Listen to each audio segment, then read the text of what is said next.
Sir ఇప్పుడు రాష్ట్ర విభజన సందర్భంగానే అనేక చట్టాలు వచ్చినాయి, అనేక మార్పులు చేర్పులు వచ్చినాయి.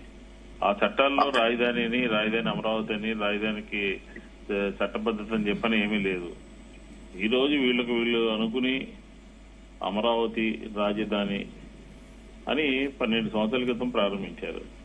ఇప్పటి వరకు దాని గురించి ఎంత పని జరిగింది, ఎంత తప్పు చేశారు, ఎంత పరిస్థితి ఏంటన్నీ కూడా అన్ని మనం పదే డిస్కస్ చేస్తా ఉన్నాం.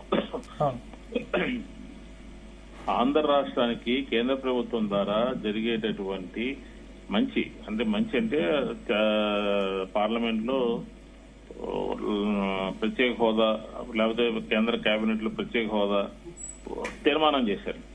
అలాంటిది ఆ తీర్మానాలన్నింటినీ కూడా పక్కన పడేసి, నిర్ణయాలన్నీ కూడా పక్కన పడేసి ఆంధ్రప్రదేశ్ ప్రజలకి మేలు చేసేటటువంటి, మంచి చేసేటటువంటి ఆ రోజు విభజన సందర్భంగా తీసుకున్నటువంటి కొన్ని నిర్ణయాలని పక్కన పడేసి పోలవరాన్ని పక్కన పడేశారు, ప్రత్యేక హోదాని పక్కన పడేశారు, విభజన చట్టాల్లో అంశాలను పక్కన పడేశారు, విభజన చట్టాల్లో వెనుకబడిన ప్రాంతాలను పక్కన పడేశారు. ఈ రోజు ఈ వీళ్ళకి వాళ్ళ పార్టీకి కానీ వాళ్ళ పార్టీకి సంబంధించినటువంటి వాళ్ళకి కానీ మంచి చేసేటటువంటి, మేలు చేసేటటువంటి ఈ అమరావతిని రాష్ట్ర అప్పులు తీసుకొచ్చి రాష్ట్ర ఖజానా మీద భారం పడే విధంగా 2 లక్షల కోట్ల రూపాయలు అప్పులు ఆల్రెడీ రాష్ట్ర ప్రభుత్వం 3.5 లక్షల కోట్లు ఒక పక్కన చేశారు. మళ్ళీ ఇంకో పక్క దానికి 60,000 కోట్లు అప్పు చేశారు.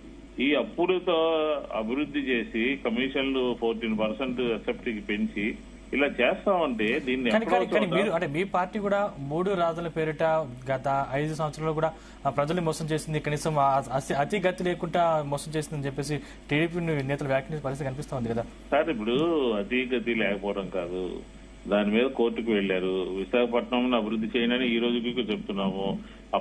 ప్లాన్ ఏ అదే, ప్లాన్ బి ఇది మాది. 3 రాజధానులు, 3 నగరాలు అంటే గుంటూరు, విజయవాడ, మచిలీపట్నం.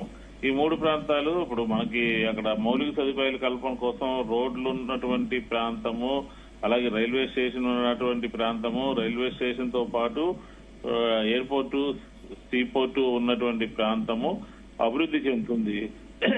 ఇవన్నీ విస్మరించేసి ఇవన్నీ కాదనుకుని కొత్తగా ఏమీ లేని చోట, వర్షం వస్తే మునిగిపోయే చోట లక్షల కోట్లు పెట్టుబడి పెట్టి ఎప్పటికి అభివృద్ధి చేస్తారు?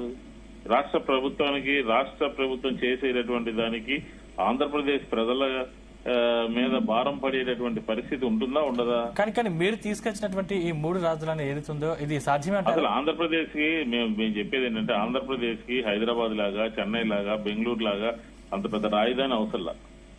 విజయవాడని చేసుకోవచ్చు, లేకపోతే విశాఖపట్నాన్ని చేసుకోవచ్చు. ఇప్పుడు మేము అమరావతి అన్నారు సరే, దాని మీద మేము డిఫర్ అయ్యాము. అమరావతి డిఫర్ అవడానికి ఆ స్థలాన్ని మార్చాలి, ప్రాంతాన్ని మార్చాలి అని కాదు, అప్పులు ఊబిలోకి లాగొద్దు అని చెప్పని, 14% అత్యధికమైన రేట్లు ఇవ్వద్దనని, రైతులకి ఫ్లాట్లు ఇవ్వడని, ఇలా రకరకాల కారణాలు ఉన్నాయి. రకరకాల కారణాలతో మేము ముందు నుంచి కూడా చెప్తా ఉన్నాము. ఇప్పటికీ కూడా శాసన రాజధాని అమరావతిలోనే పెట్టి మేము 5 సంవత్సరాలు అసెంబ్లీకి వెళ్ళాము. మా మీద విషం చిమ్ముతూ, మా మీద దుష్ప్రచారం చేస్తూ, తెలుగుదేశం పార్టీ ఏదో లబ్ధి చేకూర్చాలని చెప్పని అప్పులు చేసి రాష్ట్రాన్ని అధోగత పాలు చేసేటటువంటి పరిస్థితిలో తీసుకెళ్తుంది. కాబట్టి మేము ఈ మావిగన్ అని చెప్పిన ఒక కొత్త నినాదాన్ని తీసుకొచ్చాము. మా నినాదానికి ప్రజల నుంచి, మేధావుల నుంచి, రకరకాల నుంచి, అందరి నుంచి మద్దతు వస్తుంది.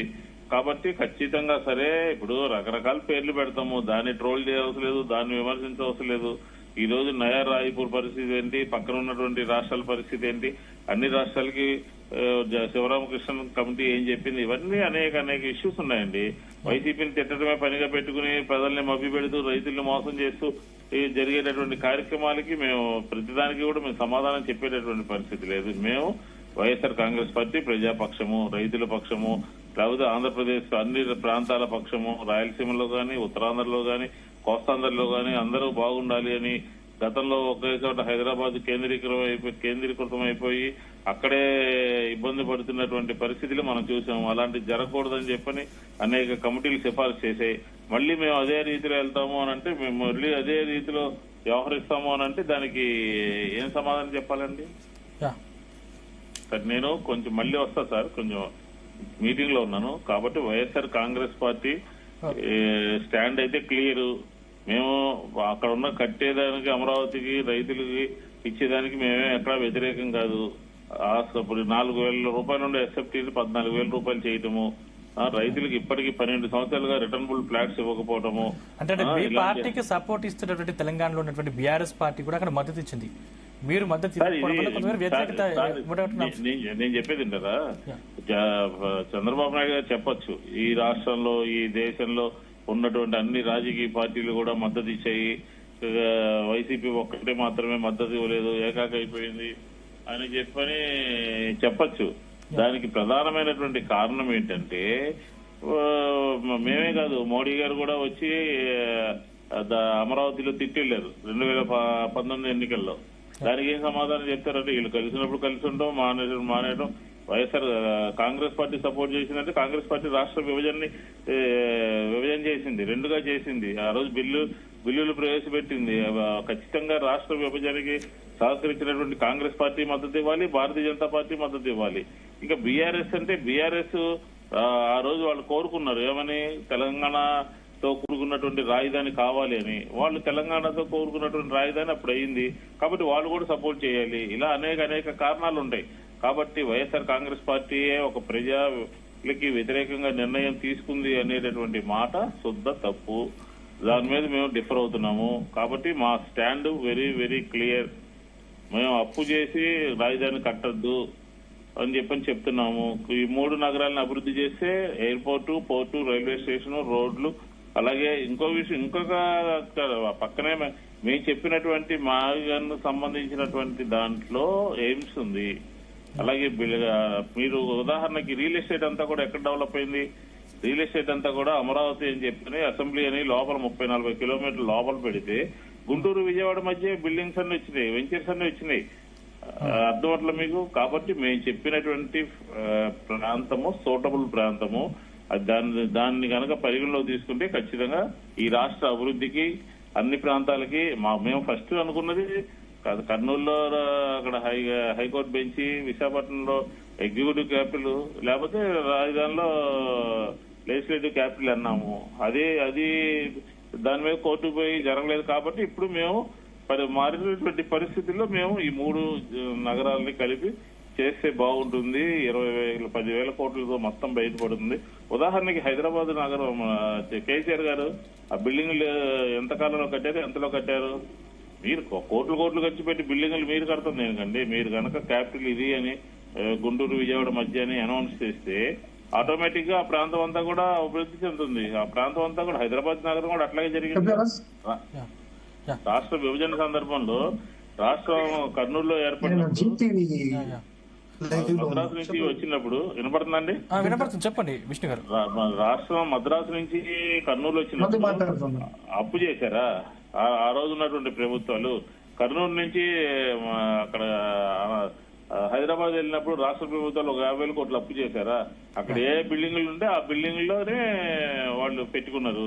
ఈ రోజు చూడండి, 12 సంవత్సరాలుగా అద్దె భవనాల్లో ఆఫీసులు ఉంటున్నాయి, గవర్నమెంట్ ఆఫీసులు అద్దె భవనాల్లో ఆఫీసులు ఉంటున్నాయి. రాష్ట్ర ప్రభుత్వం ఎంత డబ్బు ఖర్చు పెడుతుందో ప్రజల ద్వారా పన్నులు వసూలు చేసినటువంటి.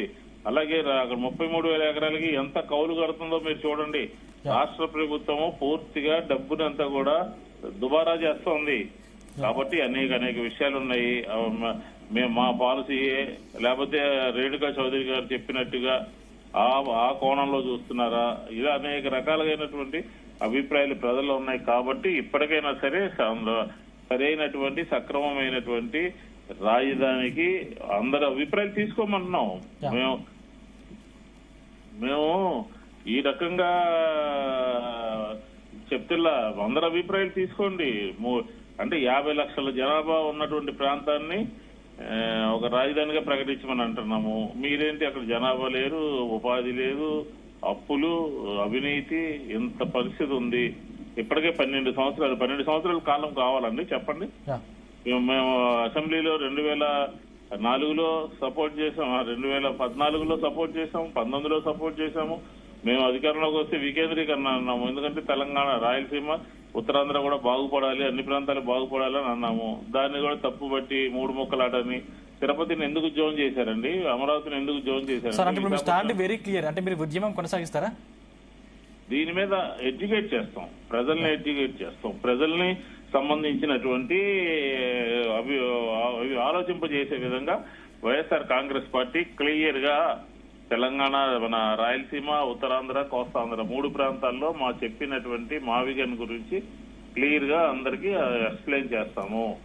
అందరూ అర్థం చేసుకునే విధంగా, కన్విన్స్ అయ్యే విధంగా, రాష్ట్ర ప్రభుత్వం అప్పుల బారి పడకుండా, అవినీతి, తెలుగుదేశం పార్టీ కూటమి అవినీతిలో రహితమైనటువంటి అవినీతిలో ఇరుక్కుపోయారు కాబట్టి ఇలాంటి విషయాలు. ఇప్పుడు అమరావతి చట్టబద్ధత పొందితే అంటే 2029 మీరు అధికారంలోకి వచ్చిన తర్వాత మీరేం చేస్తారు సార్? ఇప్పుడు ఒకటి క్వశ్చన్ అండి.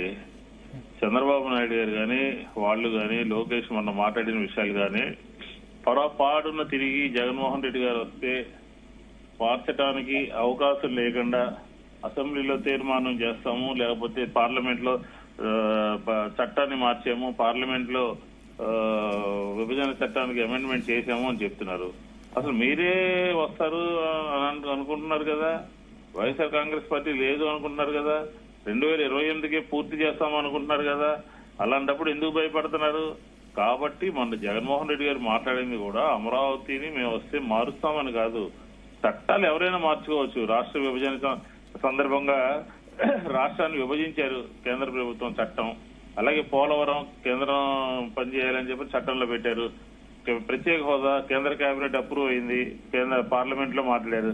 మరి ఇవన్నీ మారిపోలా కాలక్రమేణా? మారాయా లేదా?